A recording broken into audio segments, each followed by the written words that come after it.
ধর্মকে ব্যবহার করে মানুষকে বিভ্রান্ত করে ভুল বুঝিয়ে দাঁড়িপাল্লায় ভোট দিলে নাকি বেহেশতে যেতে হবে। হায় হায়, বিএনপি তো এখন ওদের সবচেয়ে বড় শত্রু। কারণ নির্বাচন হলে বিএনপি ল্যান্ডস্লাইড ভিক্টরি পাবে। এই ল্যান্ডস্লাইড ভিক্টরি বিএনপি পাবে, সেই কারণেই শুরু হয়েছে। আর সবচেয়ে বেশি দুষ্টামিগুলো কারা করছে? যারা অতীতে বাংলাদেশকে স্বীকার করে নাই,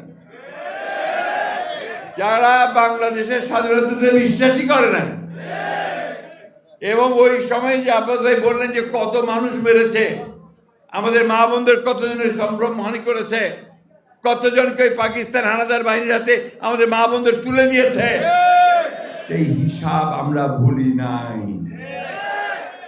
তারপরেও আমরা মনে করি যে রাজনীতি করছেন, রাজনীতি করেন সিধা রাস্তায় করেন, ধর্মকে ব্যবহার করে মানুষকে বিভ্রান্ত করে ভুল বুঝিয়ে দাঁড়িপাল্লায় ভোট দিলে নাকি বেহেশতে যেতে হবে।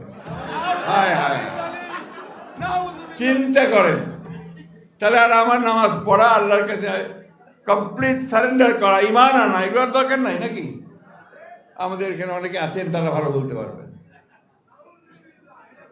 বন্ধুগণ, এরা হচ্ছে এই মুনাফিকি করে, এদের এই মানুষকে ভুল বোঝায়, ভ্রান্তি বোঝায় দিয়ে তারা এই সমস্ত করে বরাবর।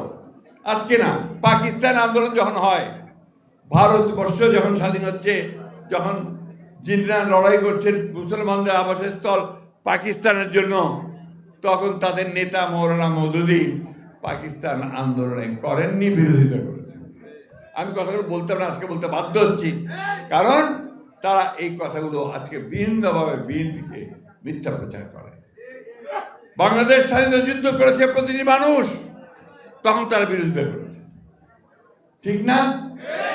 আজকে যখন বাংলাদেশের মানুষ উন্মুখ হয়ে আছে যে বাংলাদেশের জাতীয়তাবাদের রাজনীতি, তারেক রহমানের নতুন রাজনীতি, আধুনিক রাজনীতি যা বাংলাদেশকে পাল্টে দেবে, তা গ্রহণ করবার জন্য উন্মুখ হয়ে আছে, তখন তারা আবার সেটাকে বিভ্রান্ত করার চেষ্টা করছে ধর্মের নামে।